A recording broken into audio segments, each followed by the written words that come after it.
Hello. In this video lesson, I will discuss the notion of purchasing power parity, often abbreviated as PPP. So this notion relates to the concept of the law of one price, which states that in competitive markets, in the absence of trade costs, then identical goods sold in different countries should sell for the same price when expressed in terms of the same currency. So, for example, price in the USA for some good should be exactly the same as that in price in Europe, multiplied by the exchange rate of dollar to euro. So that it wouldn't matter that if you buy this good in Europe and then transport it to the USA, or if you buy it directly in the USA. So from this equation, then if this kind of law of one price holds, then the exchange rate should be exactly the same as the difference of the US price and the euro price for every goods I. So obviously, this kind of law of one price doesn't necessarily hold exactly due to trade costs, including transport costs, and then tariffs and other barriers of trade. But it's also another thing is that the goods are not necessarily identical. So the even for the same good, then there might be some kind of local variation in the USA versus Europe, for example. Even within or even between European countries, the goods might be somewhat differentiated. So there is often a lot of interest in this kind of so-called Big Mac index because McDonald's, of course, operates in many different countries around the world, and the hamburger is more or less the same. So this is as close as it gets to an identical product sold in many different countries. So I took this table from Krugman et al. Textbook, but there's of course also more recent comparisons, often published in popular media. So in this table there is a large number of countries. There is the price of a Big Mac hamburger in local currency, and then it is converted to the US dollars.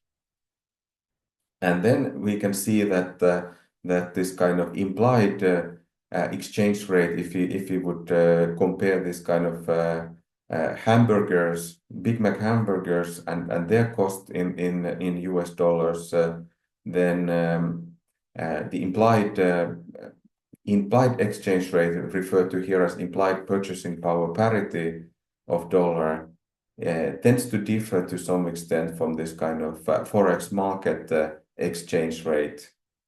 So there can be relatively large also percentage differences in some countries. They are relatively small, less than 5%.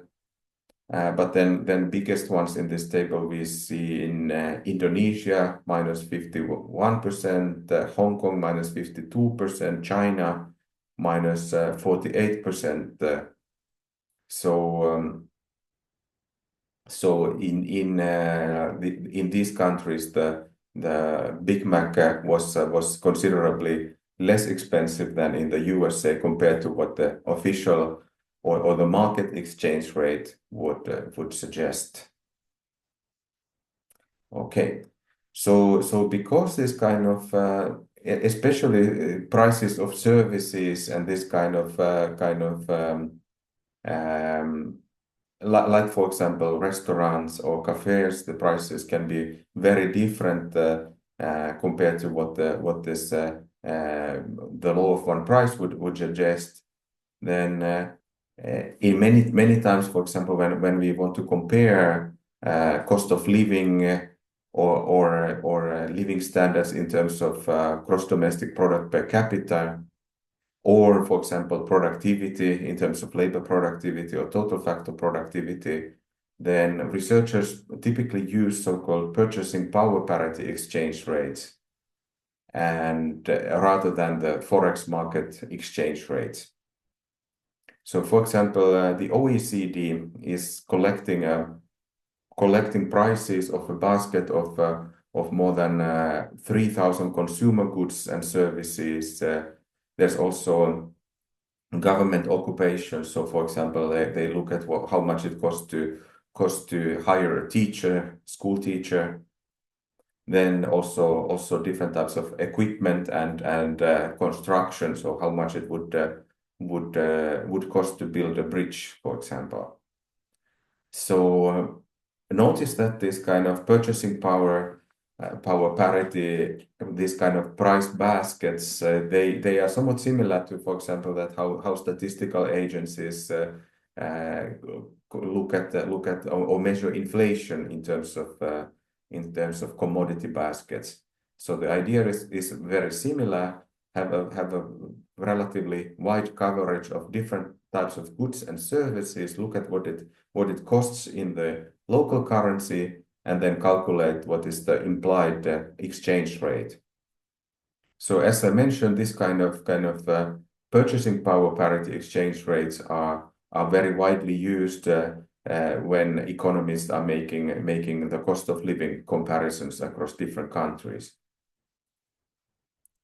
So, the question then arises that why this purchasing power parity and forex market exchange rates differ, and in otherwise also which ones are better.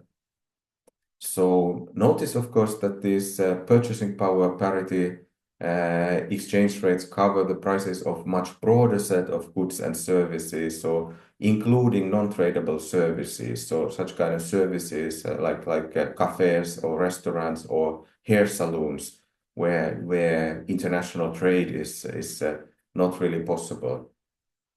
In contrast, the foreign exchange market exchange rates are determined by the demand and supply of a currency. So there, of course, this kind of forex market, as I mentioned already earlier, there's a lot of speculative trade. Then I also mentioned that the financial markets, for example, equity markets, are very, very important. So when the mutual funds are balancing their portfolio, they will trade, make trades in equity market.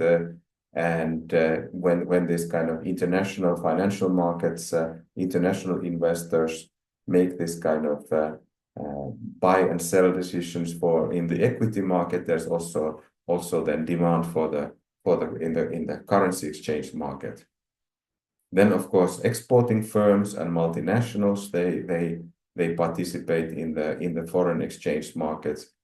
So the demand and supply in the forex exchange, that of course depends on somewhat different types of goods and equipment, and especially the financial market is very, very dominating. Whereas in the purchasing power parity, if you think about the cost of living and international comparisons of economic well-being, then perhaps this kind of local services such as restaurants or hair salons are more important than international equity markets.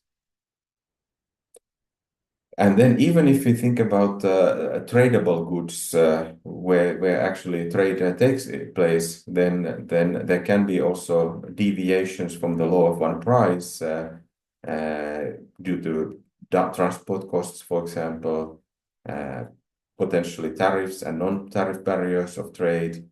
And then, of course, there can be also market power. So, for example, monopolistic or oligopolistic pricing practices. So it's not surprising that these PPP and market exchange rates can differ. And then, of course, it depends on the purposes, that what kind of or which type of exchange rates are better. So if we, for example, study the financial markets, then perhaps the forex exchange rates are useful. But if we then compare the living standards or cost of living for households, then perhaps PPP exchange rates are preferable. So finally, in the next lesson, which is completes my discussion of financial globalization, I will also then discuss cryptocurrencies briefly. See you then.